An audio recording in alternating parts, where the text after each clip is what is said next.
Hi everyone, welcome again, and thanks for taking the time to join us today for our webinar. Just a couple quick housekeeping items before we start. Please know that the attendee lines are muted. Also, we will have a recording of this presentation available for those after and anyone that wasn't able to join us today. Okay, without further ado, I'd like to start by introducing our presenter today, Travis O'Rourke, President of Hays Canada.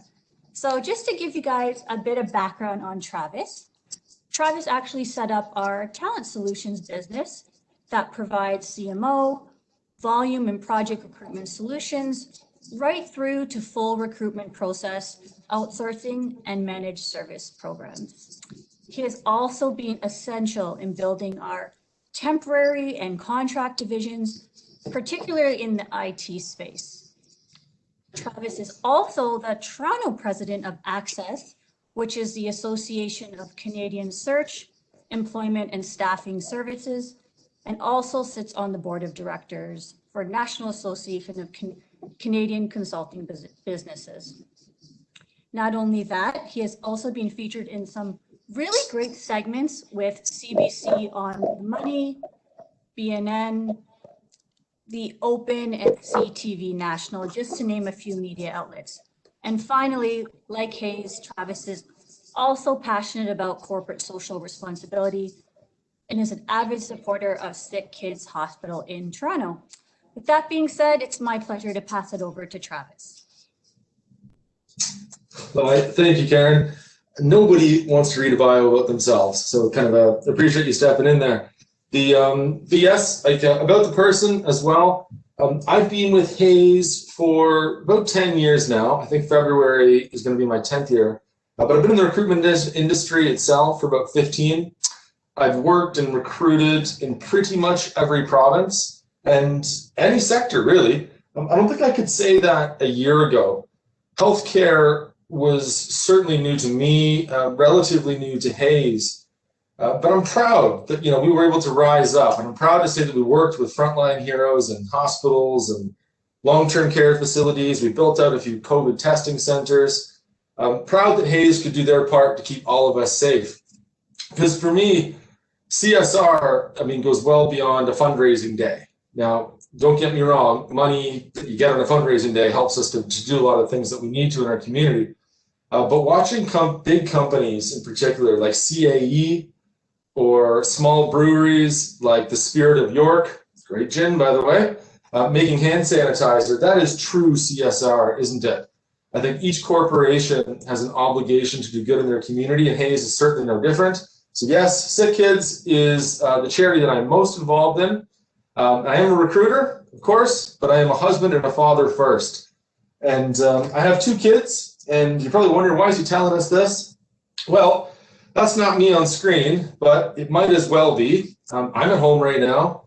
I'm at home with my 4-year-old boy, Maximus, who is starting junior kindergarten. And I'm at home with my 7-year-old daughter, who's plugging away at grade 1. Her name's Scarlett. And the kitchen table and the boardroom table, all of a sudden, are kind of the same thing. The lines are blurred, aren't they? I'm guessing that this probably resonates with a lot of you on the call. And this challenge, or rather this change, has made this year's salary guide different than any year we've done this in the past. It is our 11th year running the Canadian Salary Guide.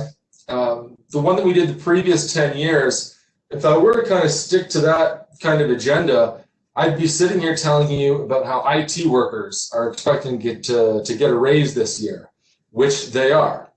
Or that only 25% of companies across Canada are actually planning on giving one, which is also true. But there's one common theme from this year's guide that we're going to focus on today, and that is employee well-being. Because some of the data from this year's survey is, quite honestly, it's troubling. The guide, like most years, it's picked up by most every major news outlet. And our audience this year was massive. You can see it on screen there, 65 million. It's the greatest it ever has been. But the reason is because of the topic. And the topic of interest wasn't a good one. It's been very different than it has been in years past. And That's really what I wanted to talk to you most about today. When we ran the survey, 49% of respondents, this is clients, candidates, job seekers, everybody, were seriously considering leaving their role within 3 months. Now, I do emphasize here, when we ran the survey, because the data was from August, and August feels like a year ago, but if we think back to August, COVID cases were low comparatively, and they were trending downwards. Wave 2, we talked about it. It was a rumor that we all knew was possible, but maybe none of us just really wanted to hear it enough. And the reality is that even before August, a lot of your employees wanted to quit. Now, why didn't they? Because the job market was so bad and unemployment was so high, most people wouldn't dare do it. Even if they did find a new job that they wanted to interview for and they got the job, what if wave 2 hit? The old last one in, first one out is a fear that can't be ignored. And those who stayed in their current role were probably right to do so, because wave 2 did hit, and it's still hitting. Most of us, I mean, myself included, feel beat up. The major movement that was reflected in the data, that 49% of people are looking to leave their roles, hasn't quite yet come to fruition, but I can tell you it is bubbling. The Hays Canada website, hays.ca, we get around 200,000 unique visitors every single month, and we've seen a 98% increase in job alert activations. Now, job alert activations are essentially, you work in accounts payable, you come to the website, and you say, anytime there's an accounts payable job, tell me about it. So we've seen a 98% increase in people signing up to job alert activations, and that's only across a 6-month period of time. So the pandemic is, of course, far from over, but with vaccines rolling out and provincial lockdowns, fingers crossed, seem to be working, there's a growing number of people who are starting to feel more confident about making a move.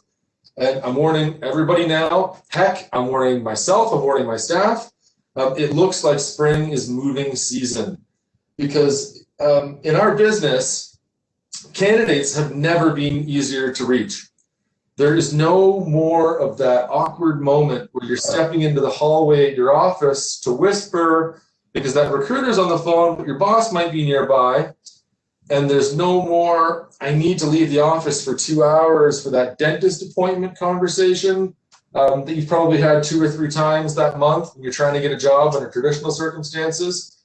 These days, all you do is put your teams on D&D. Someone tries to call you 2 or 3 times, oh, they must be focusing. So as a recruiter, I can tell you it's never been easier to access candidates, and candidates are not pleased. But why not? So why are 49% of employees or 49% of people across Canada considering leaving? Every situation is different. I can't tell you for certain, but what I can do is kind of translate some of our data for you. And there are 2 big reasons that jumped out, and we'll leave it to you to decide if this is relevant to your business. But ultimately, you can kind of break it down into the grass just must be greener next door. So reason number 1, employees are overworked, period. At the start of the pandemic, we saw unemployment hit record highs, layoffs, furloughs, reduced hours, business closures. It was awful. I hope we never go through a period like that again. Of course, we're still going through it. I feel so badly for small businesses. But those who kept their jobs worked their tails off to ensure they kept their jobs. And sometimes that extra work was employee or employer driven. Tasks needed to be picked up, and there were fewer staff to complete the tasks. But sometimes it was employee driven, and people were scrambling to show value, to provide extra value, to pick up new tasks, just to ensure that they would not be next. And the problem with all of this is, I get it, that was survival mode, but that was March and April and May, and in many cases, it has not stopped. Companies are still struggling to break even, and many employees have gotten themselves into a habit they can't break. They can't stop working. I'm in that mode right now, I can tell you. And your employees are overworked. The second big kind of factor here is that's driving people looking to leave is stress. Stress, and I think that comes very closely along with it, is the related mental health struggles. And they are creating tension and resentment towards employers. 43% of everyone that we surveyed has said that their employers have taken no measures to support their well-being. Well, that's a sad stat, isn't it? Next slide. So if you're an employer who hasn't taken any measures, start now. Start today. Start after this webinar. It's absolutely, of course, never too late to care. The number one thing that you can do for your employees, and it's free, is just listen. Talk to your teams, talk to your colleagues, talk to your boss. Just listen. Tell them that you care. Tell them that you appreciate everything that they have done and that they are doing, and that you know they've gone above and beyond time and time again. Just recognize that it must be hard to be a mom or a dad and a teacher at the same time. Recognize that it must be hard to be a recent graduate who's living alone, probably without all the training that under normal circumstances you or your company would have given them. The simplest thing that employers, that managers can do right now is acknowledge the struggle and acknowledge the effort.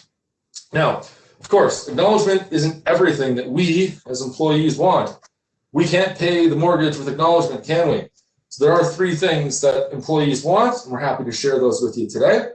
So the number one is additional salary and compensation. I'm sure I'm not shocking anybody. But many people aren't in a position to do it today, but you can acknowledge the hard work that people are giving and let them know that when we get on the other side of this, you look forward to doing a salary review because your staff are worth it. The second big one I'd say is benefits.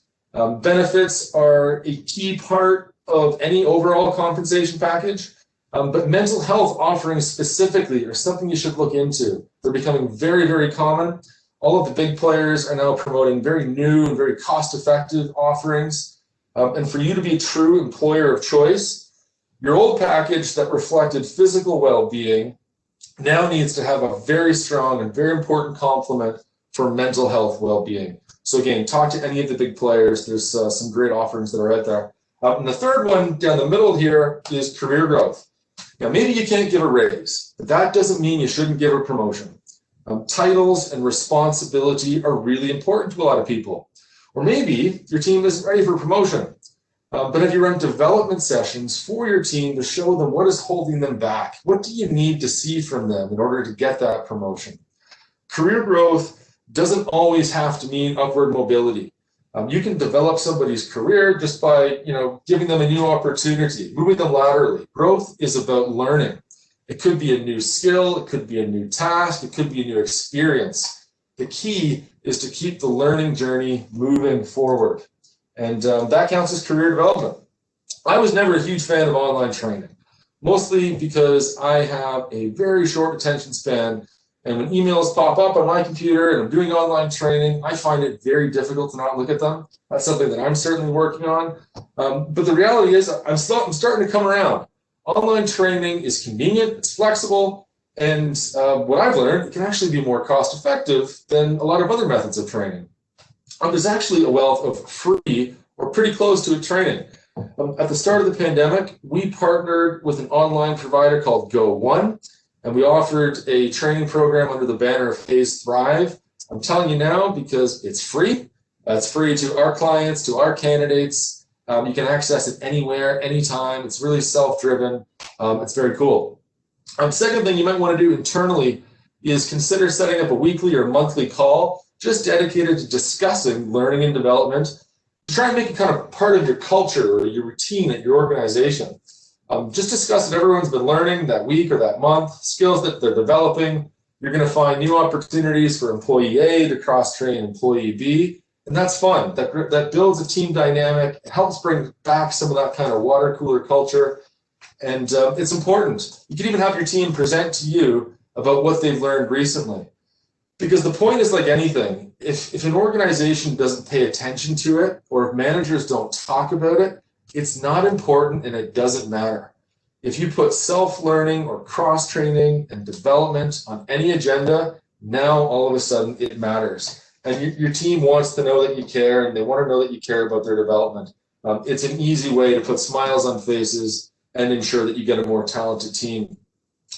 So we asked in particular employees, when you mean by you want more better benefits, what is that? Some of the obvious ones here: 3 weeks vacation, health and dental insurance, flexible working hours, and the ability to work from home. You're probably sitting there laughing at the idea as working from home as a benefit, but as a recruiter, I can tell you that it's really important, because sure, I'd say 90% of the people on this call are probably working from home right now, but how many of you are wondering about the future? When is your company going to call you back? When are they going to call you back full-time? If they do call you back full-time, will you ever be able to work from home again? So we're advising all of our partners right now to share their future policies, because it is key to retention later. You need to remove the unknown. We're talking to a lot of candidates who have left downtown cores, they're in the suburbs, they're not sure if they're going to be able to be brought back. They're not sure if they're going to be able to have some flexibility to work from home. So they're applying to jobs in and around their home. And who knows, maybe that wasn't even necessary. Maybe they never have to go back to the office. So remove the unknown and share your future policy. Working remote, of course, doesn't come without its challenges. We've captured kind of a few of them on the screen here.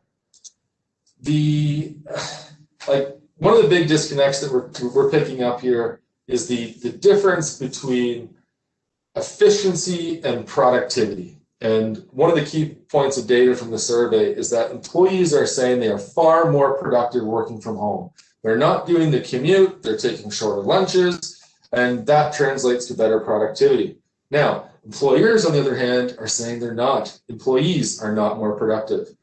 And what we have here is a difference between productivity and efficiency. And sure, employees are working crazy hours, but employees, through no fault of their own, just cannot be as efficient.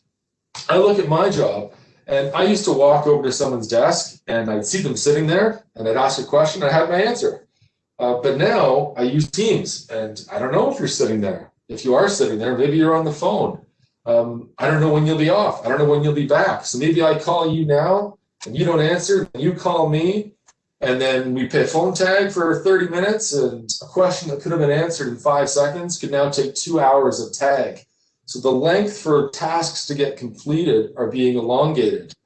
Or simply overhearing what your colleagues are doing or about to do.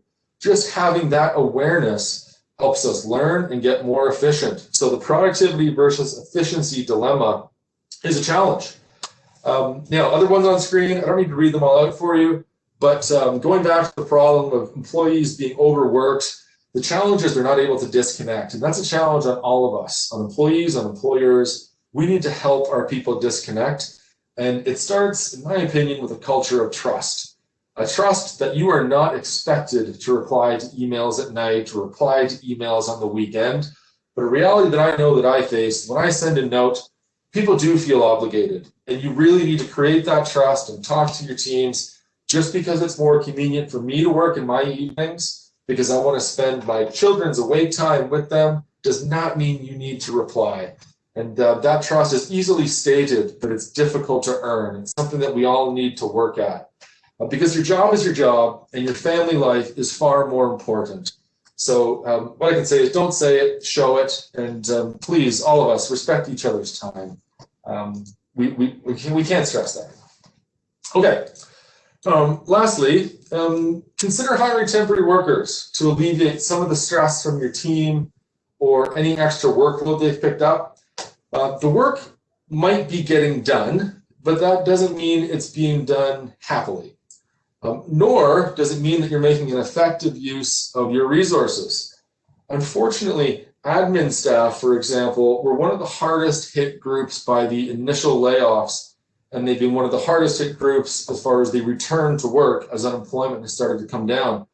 And some of our data has shown us, for example, that executives were simply picking up a lot of the tasks. It turns out, in many cases, companies are paying about $100 an hour to the person who is ordering supplies or to the person who is taking minutes in a meeting. This is not just related to admin. In technology, we found that IT development managers are now picking up the extra slack and doing entry-level code.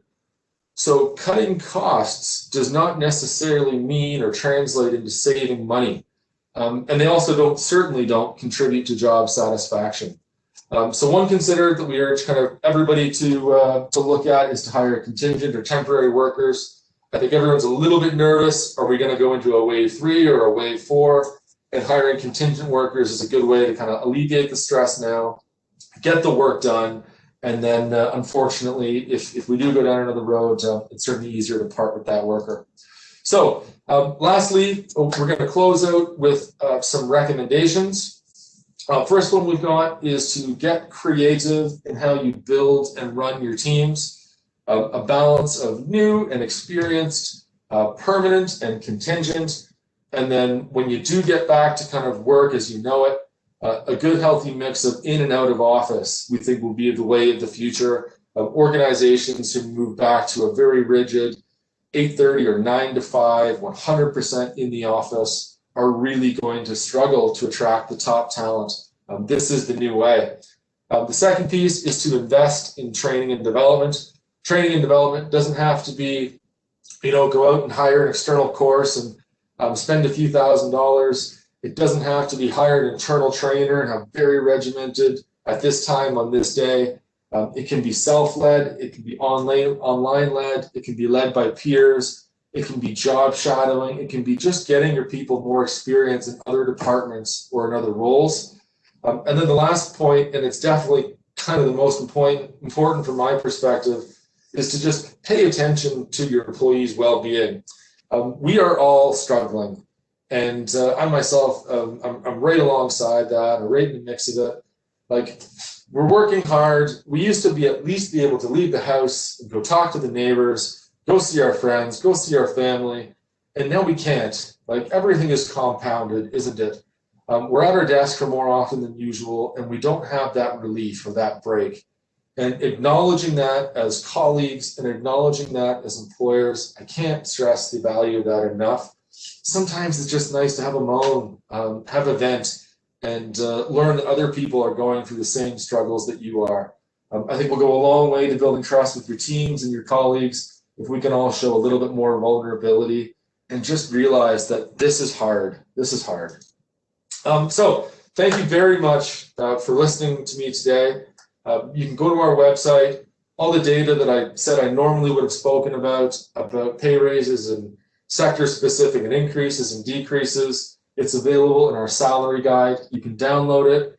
You can use the QR code, maybe on screen here. I'm not sure. I haven't tried that myself. To download a copy now. The second piece is the Hayes Thrive, which is the free online training that I mentioned earlier. You can go to our website that you have on screen here. You can ask any Hayes consultant. We'll be more than happy to teach you about it. So thank you very, very much for listening today. This will be saved if you'd like to watch it again. It'll be on YouTube. And for any questions or any staffing needs, of course, that's what we do for a living, and we'd love to continue working with you. So my name is Travis O'Rourke. I hope you can connect with me on LinkedIn. But thank you very much for your time today. It's greatly appreciated.